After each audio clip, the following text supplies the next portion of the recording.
Hi guys, today we're going to look at orbital diagrams. So this is the next step after you know the electron configuration. So orbital diagrams are these little boxes, and we're using like these little upside, like facing up and facing down arrows to show how many electrons are in each orbital. So you do need to know the electron configuration first.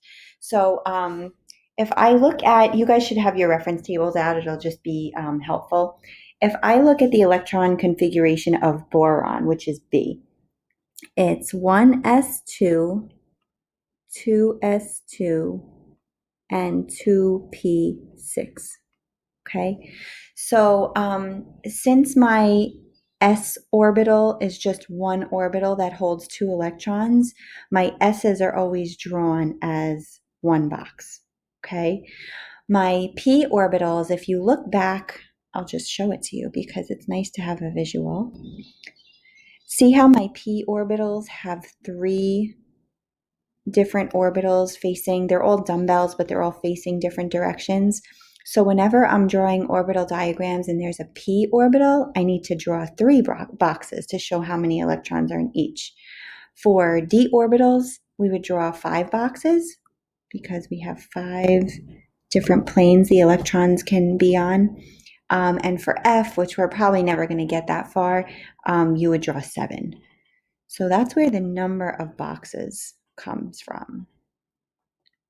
Let's maybe we could write that over here. S equals 1 box, P equals 3 boxes, T equals 5, and F equals 7. Okay. Now, when you're putting electrons in an orbital, you can imagine them flying around the nucleus or in the orbital, but in opposite directions of one another, okay? So when I draw my electrons in the box, I want to put 2 electrons in this first box. I draw one facing up, and it's kind of like a little arrow that's like missing a piece, and I draw one facing down. So now I have 2 electrons in my 1s orbital. I also have 2 electrons in my 2s orbital. So one's facing up and one's facing down. Oh, and guys, I made a mistake. Boron is in the first spot of the 2p section on the periodic table. So there's only 1 electron in the 2p orbital. So you're just going to put it facing up and in the first box, that 1 electron. Okay, so that's an orbital diagram for boron. Now, as I go down to carbon, guys, it's just this last number that's changing. So this is going to be 2p2, 2p3, 2p4, 2p5, and 2p6. And then I'm just going to do quotes.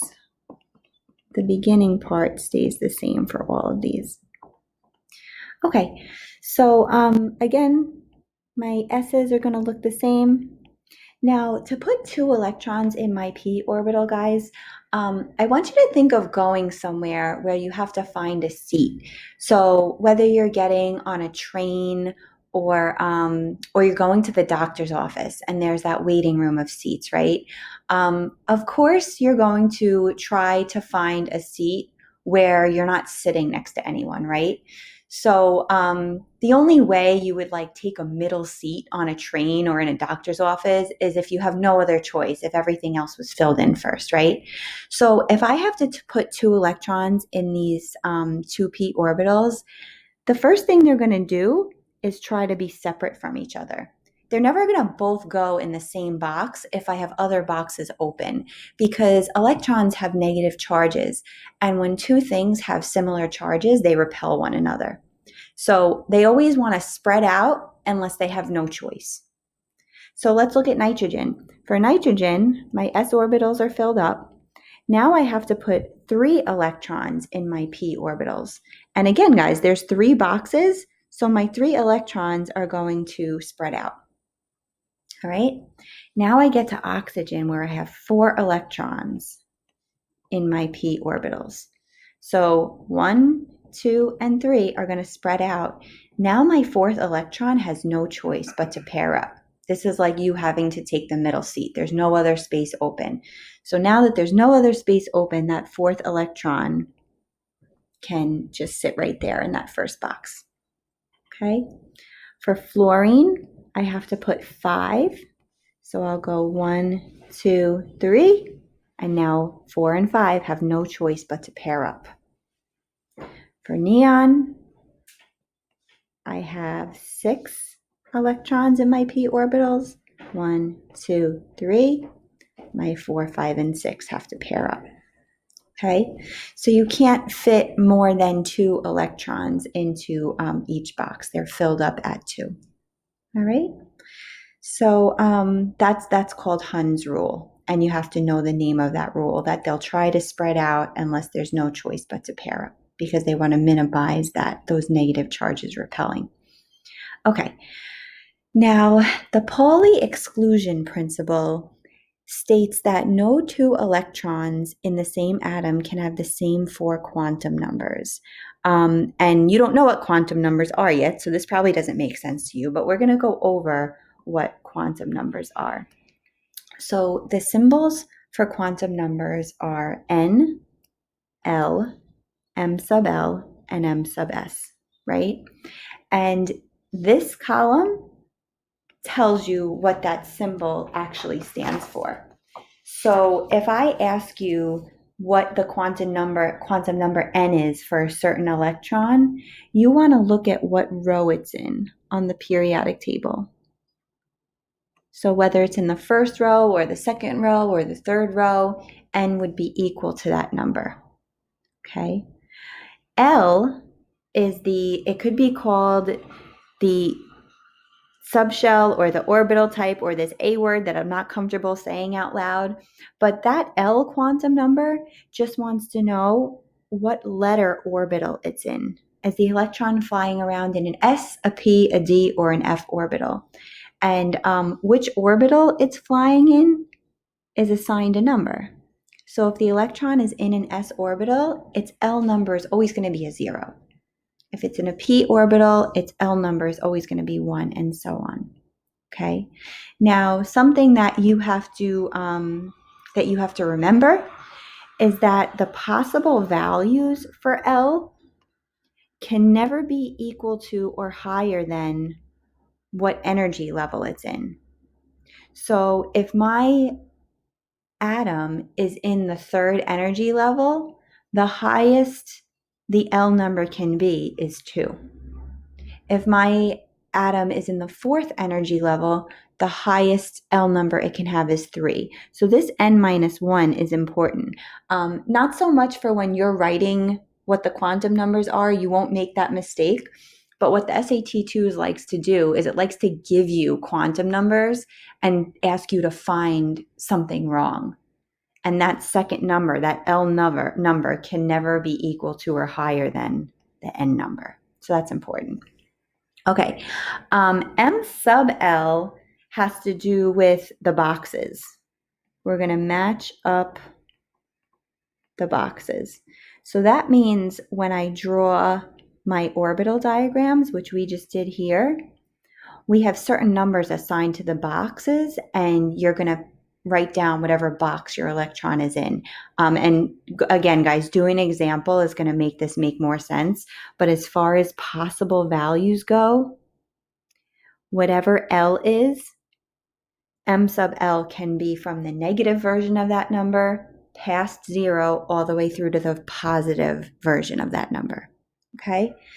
Now, the electron spin, M sub S, that has to do with the way you drew the electrons in the box.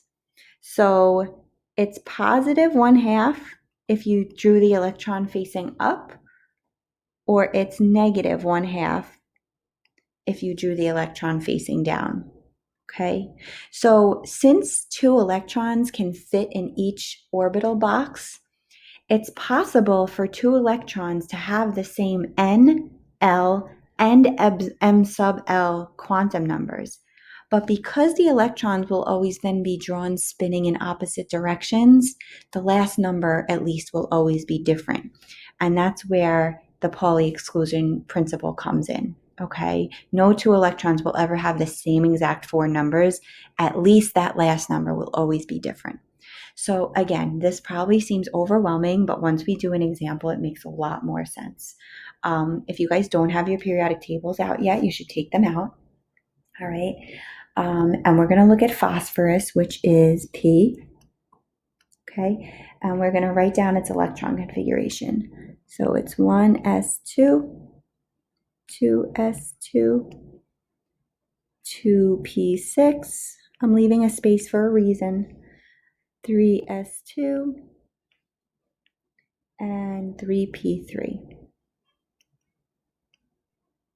Okay, so to do quantum numbers, guys, you have to go through all of the steps that we've done so far, writing out the electron configuration. The next thing you want to do is you want to draw the orbital diagram. So my s orbitals only have one box. My p orbitals have three boxes. My s orbitals have one box, and my p orbitals have three boxes. So that's why I left a little space. Okay, now we need to go ahead and fill in our electrons. 1, 2, 1, 2. These have 6. So 1, 2, 3. Hund's rule says they always try to separate, but then if there's more, we got to pair them up. 4, 5, 6. This s orbital has 2. All right, now my last orbital, my p orbitals, they have 3 electrons in them. And if there's space, they always want to space out. So it would look like that. Okay, now they want to know the quantum numbers of phosphorus's 14th electron. Okay, so let's count. I have 1, 2, 3, 4, 5, 6, 7, 8, 9, 10, 11, 12, 13, 14. So this one, this is the electron that's being asked about. Even though there's 15 electrons in phosphorus, this was the 14th one that I drew. Okay, so we want to know the quantum numbers. We want to know what N equals, what L equals, M sub L, and M sub S. Okay, so N is the same as the row it's in on the periodic table. So if you guys look at your periodic table, phosphorus is in row 3. If you don't have your periodic table with you, you just look at the big number in the electron configuration, and that tells you what row it's in. So N equals 3. And I'm just writing myself a note here so that when you guys go back to study this, you remember where we got these numbers from. So N is equal to the big number, the row that that electron is in. All right, L is something you have to memorize, guys. If it's in an s orbital, L is 0. If it's in a p orbital, L is always equal to 1. So because this electron is in the 3p orbitals, it's in a p orbital, so L is 1. So let's write down a note. I got the 1 because it's in a p orbital. All right, now M sub L, if we go back to this chart, M sub L means that my number can be from anywhere between negative L to positive L. So if L equals 1, that means that M sub L can be negative 1, 0, or positive 1. So notice, guys, that there are 3 numbers there, and there are also 3 boxes for my p orbital diagram. So this box we assign a negative 1, this box we assign a 0, and this box we assign a positive 1. Which box is the electron that I circled in? It's in the middle box, which we assigned the number 0. So M sub L equals 0. It's in the middle box. If it was in the first box, we would assign it a negative 1. If it was in the last box, it would be a positive 1. All right, now M sub S means is my electron facing up or down? So that electron is facing up, which is a positive 1/2. And we'll just write a note to ourselves that we're facing up. So that's how you do quantum numbers, guys.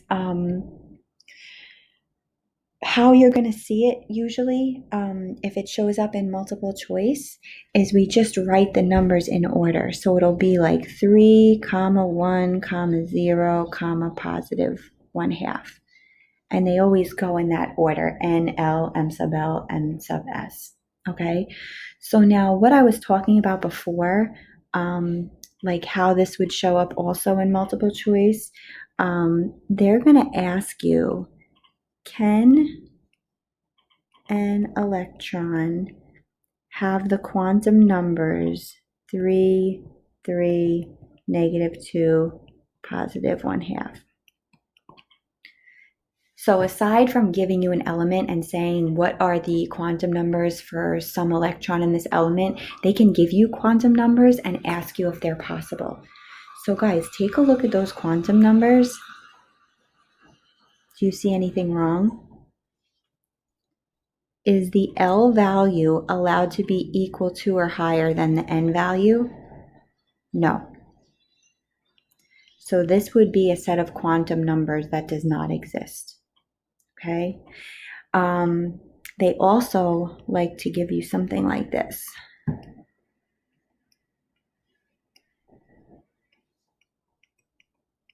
And they'll say, okay, can that exist? So the first thing I would do is check to see if this number is equal to or smaller than this number. And it is. So that's a quantum number that's allowed to exist. Then I'm going to look at my third number. M sub L can be anywhere between -L to positive L.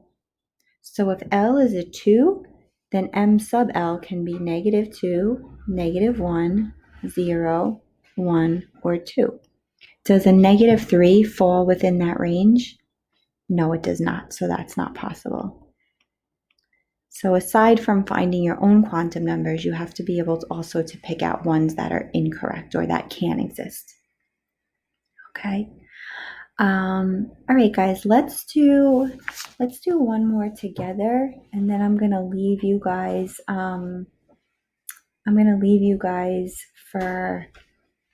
For the other two on your own. So I'm gonna skip down to calcium, right? Calcium's 20th electron. Now, just to take a shortcut, guys, because it's talking about calcium's 20th electron, that's going to be the last electron that I draw because calcium only has 20 electrons.